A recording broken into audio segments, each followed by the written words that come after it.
উপমহাদেশের প্রথম শহীদ বীর মীর নিসার আলী তিতুমীরের নামে শুরু করছি।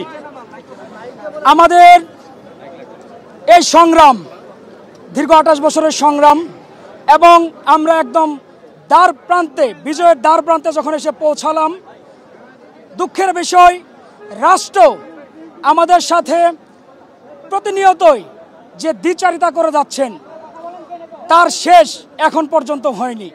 আপনারা জানেন, গতকাল আমরা প্রেস ব্রিফিংয়ের মাধ্যমে সারা দেশকে জানিয়েছিলাম আজ বিকাল 4টা পর্যন্ত আমরা অপেক্ষা করব মন্ত্রণালয়ের থেকে আসা তথ্যের জন্য।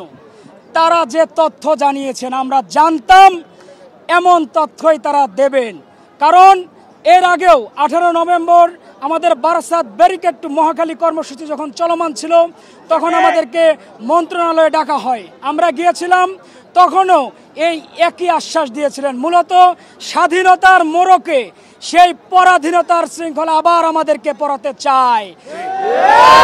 আমরা সেই পরাধীনতার শিকল পড়তে প্রস্তুত নই। বিশেষ করে বারবার আপনারা উল্লেখ করেছেন 7 কলেজের এখন যে অবস্থান, অভিভাবকহীনতায় ভুগছেন তারা। সে জায়গা থেকে নতুন অভিভাবক কে হবেন? আমরা কিন্তু আগেই বলে দিয়েছি, বাকি 6 কলেজ যারা রয়েছেন সেখানে যারা পড়াশোনা করছেন প্রত্যেক শিক্ষার্থী আমাদের ভাই বোন।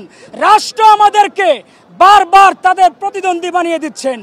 আমরা ঘোষণা দিয়েছি যদি 6 কলেজ তারা সেন্ট্রাল ইউনিভার্সিটি চায় তাদেরকে রাষ্ট্রের পক্ষ থেকে সেন্ট্রাল ইউনিভার্সিটি দিয়ে দেওয়া হোক। তবে তিতুমীরের দাবি সেই প্রথম থেকেই বিশ্ববিদ্যালয়, স্বতন্ত্র বিশ্ববিদ্যালয়, এবং আমাদের এই দাবিতে আমরা অনড় থাকব। আমাদের 72 ঘন্টার অধিক সময় পার হয়ে গিয়েছে আমাদের অনশনরত শিক্ষার্থীদের, এবং তাদের অবস্থা মোটেও ভালো নয়। আমাদের 4 জন তারা মেডিকেলে বেডে কাতরাচ্ছেন। এই দুঃখ আসলে কাকে বোঝাবো? এই দুঃখ বোঝানোর মতো ভাষা আসলে তিতুমীরের শিক্ষার্থীদের নেই। রাষ্ট্র আসলে কি চায় পরিষ্কারভাবে এই বিষয়টা বলতে হবে আমাদেরকে। আজকে ঘোষণা ছিল Barasat barricade two Dhaka north city, অর্থাৎ ঢাকা উত্তর তিতুমীরের শিক্ষার্থীরা ব্লকেট করে দেবে।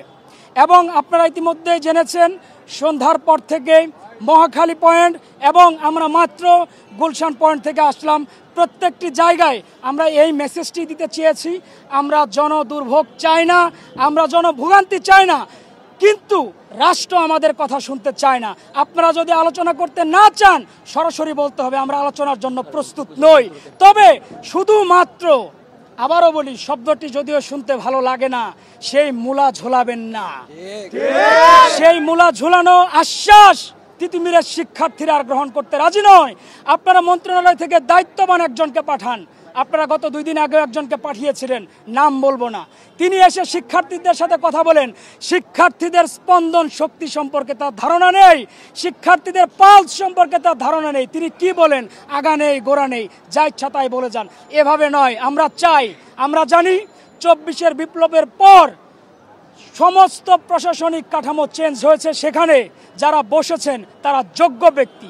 এমন অথর্ব ব্যক্তিকে আমাদের এখানে পাঠাবেন না যিনি শিক্ষার্থীদের নিয়ে কথা বলতে প্রস্তুত থাকেন না।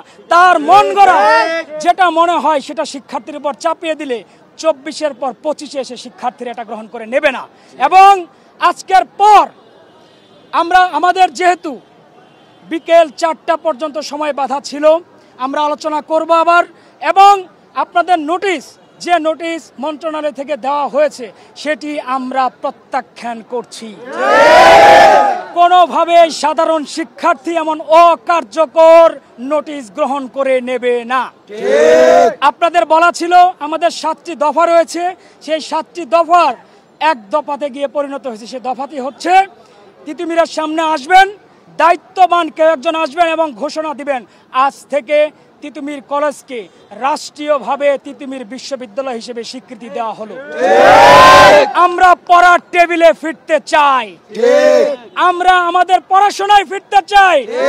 আপনারা কেন আমাদেরকে বাধ্য করছেন? রাষ্ট্রের কেন যেন অলিখিত একটি সংবিধান হয়ে দাঁড়িয়েছে। যদি জনদুর্ভোগ তৈরি না করা হয়, মানুষের দুর্ভোগ তৈরি না করা হয়, রাষ্ট্র রাস্তায় যানজট তৈরি না করা হয় তাহলে রাষ্ট্র কথা বলতে প্রস্তুত নয়। এই ধারা থেকে বের হয়ে আসতে হবে।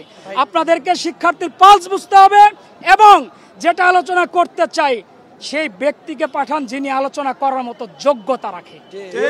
কালকের কর্মসূচি কখন থেকে কিভাবে কি করবেন? আমাদের নতুন করে আর কোনো কর্মসূচি দেওয়ার নেই।